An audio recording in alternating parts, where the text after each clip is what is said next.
Bonjour chers auditeurs de l'ODJ Média, notre chroniqueur invité, Naïm Kamal partage son avis et sa réflexion dans un article qu'il a intitulé « Au pays de la Révolution française ».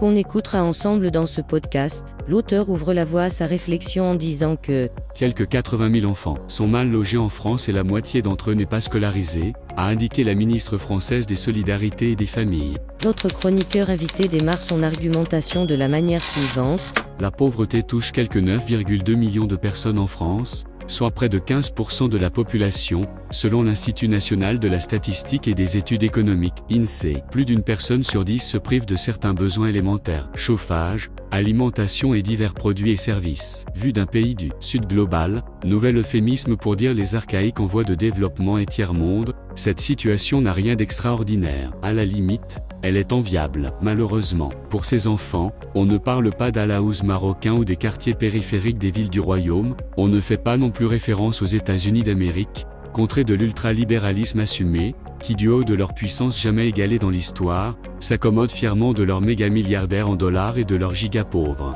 Mais de la France. Monsieur Naïm Kamal poursuit son article ainsi. On parle de la 7e économie mondiale, en 4e position devant l'Italie et les Canada dans le G7, membre du Conseil Sécurité, qui se veut encore une puissance globale, capable d'influer sur le cours de l'histoire et des événements, sans se rendre compte qu'elle est contrainte de s'étaler chaque fois que Washington en décide ainsi.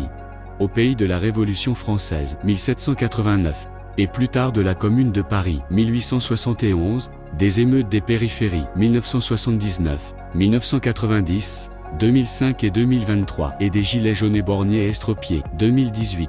De l'égalité et d'un certain égalitarisme, de l'inégalable couverture sociale, mais désormais de la réforme de la retraite à coup de 49-3, un viol en réunion de la démocratie, 2000 enfants dorment à la rue. L'auteur termine son article en ces termes. Selon l'UNICEF, ce chiffre n'en compte qu'une partie.